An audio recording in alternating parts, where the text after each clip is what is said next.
Happy birthday to me. Wow, I can't believe you're about to be 30. What the? Who are you? We've been over this. I'm Evil Luna, the physical manifestation of your mental illness and self-sabotaging instincts. Oh, right.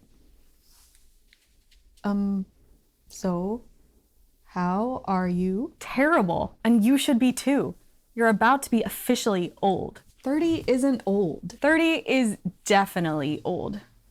Face it, your youth is over. And what have you done with your life? What have you accomplished? Well, Nothing, that's what.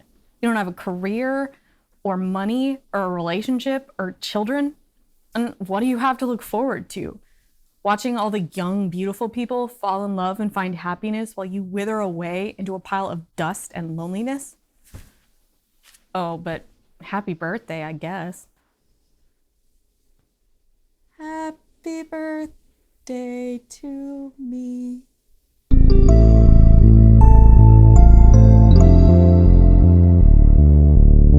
Hi everyone, I'm Luna. Welcome to the Lunarium. Saturday the 23rd is my birthday, and as I'm sure you can tell from the beginning of this video, I'm feeling pretty freaked out about turning 30.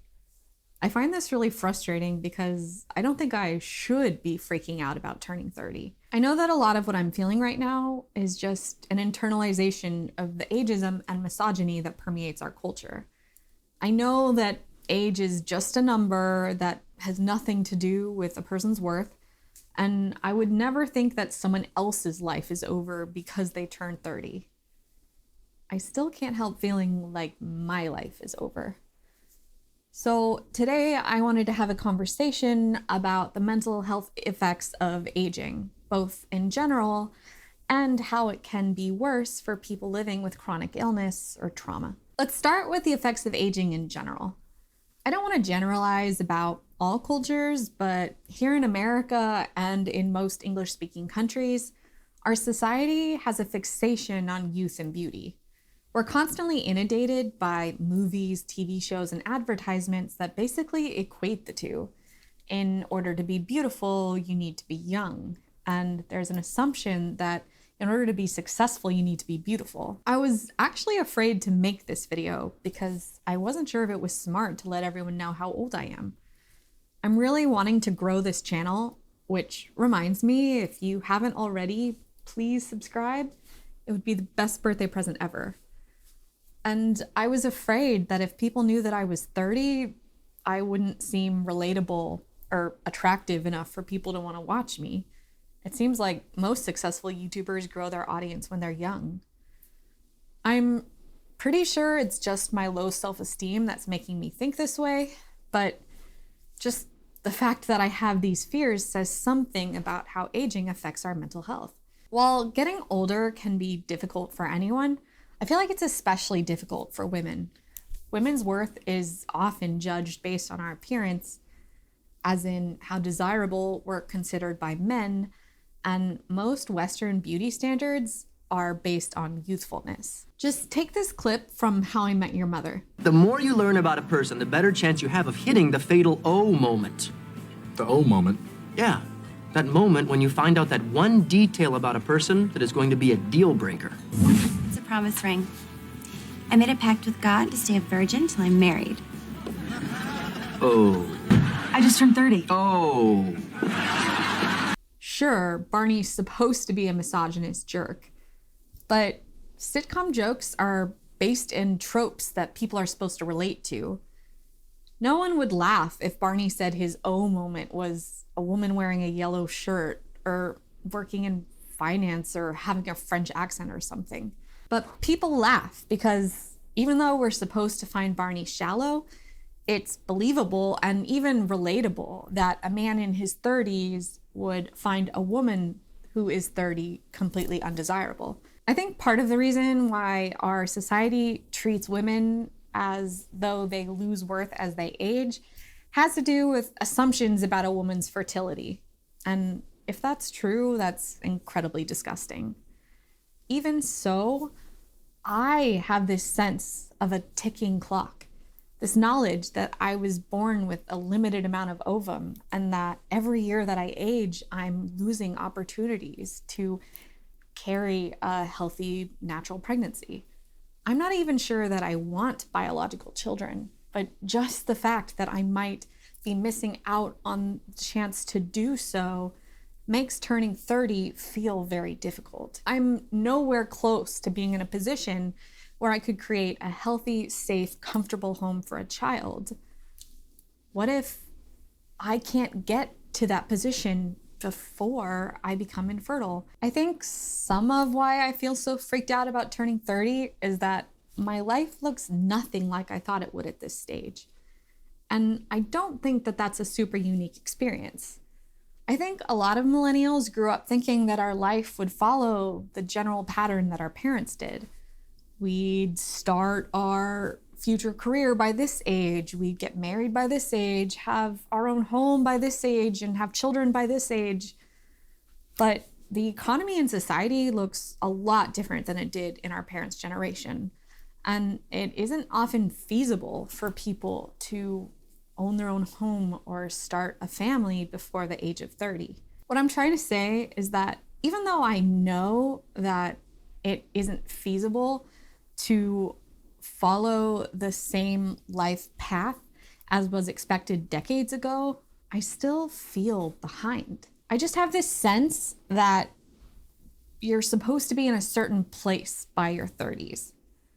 Our society tends to glamorize your 20s as this time where you're supposed to grow and explore and experiment and find yourself. Your 30s, on the other hand, are supposed to be when you calm down. You should be making a name for yourself in your chosen career. You should either already be married or you should get married. You should start a family. Basically, well, your 20s are supposed to be a time to sow your wild oats. Your 30s are supposed to be when you buckle down and get serious about your life.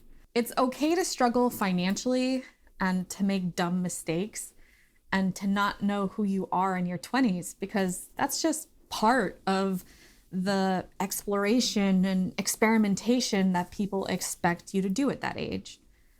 But that kind of behavior is not very acceptable in your 30s, or at least that's how it seems to me.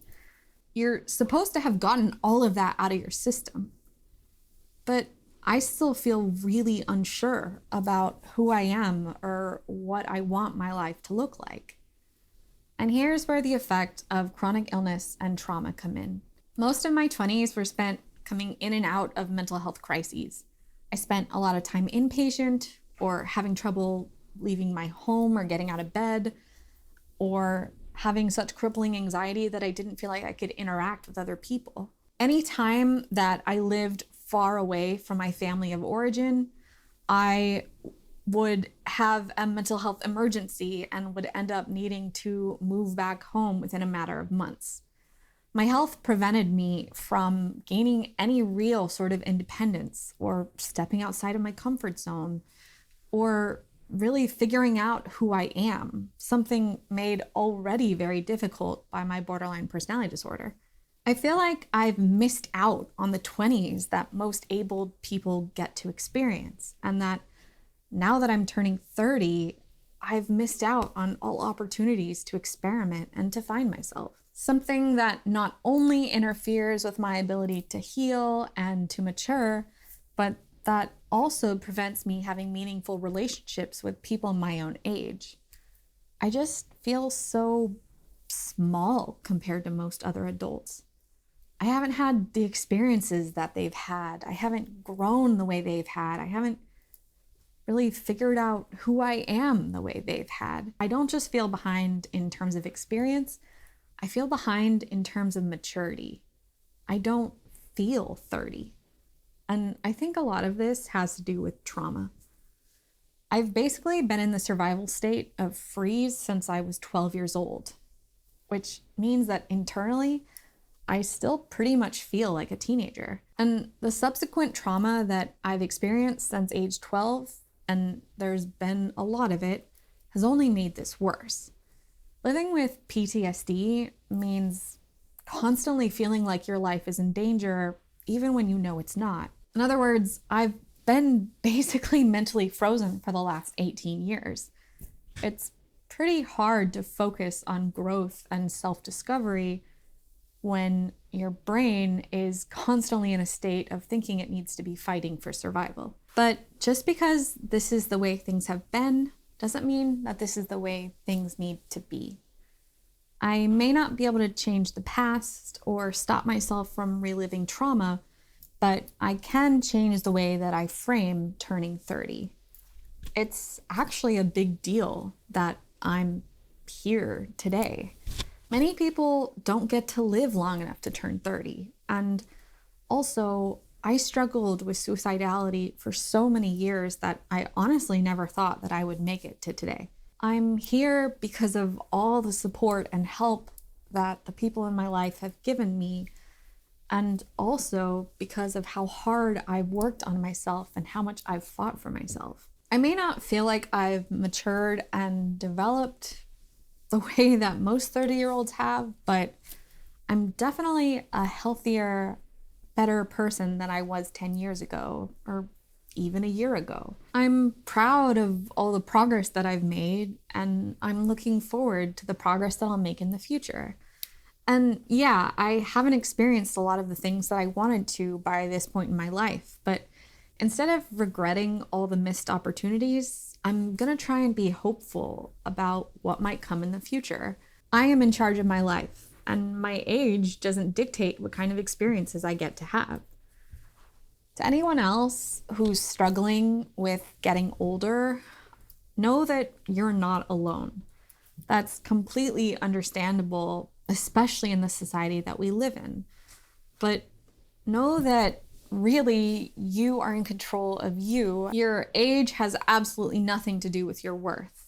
And anyone who judges you because of your age is a jerk, especially men like Barney Stinson. To anyone who feels like their life was put on pause because of chronic illness or trauma, I'm sorry that your life hasn't looked the way that you always wanted it to. It can be really hard to let go of the path that you envisioned for yourself. But just because your life didn't look like how you thought, your life has still been meaningful and valuable. It's a huge deal that you're here, and the fact that you are is because of how hard that you fought and how strong you are. I, for one, am proud of you, and I hope you're proud of you too. Okay, everyone, that's the video. If you liked it, please like and subscribe. Pretty please, for my birthday. Also, let me know what you thought in the comments down below. I'd really love to hear your feedback. Please take care of yourselves. Until next time, bye.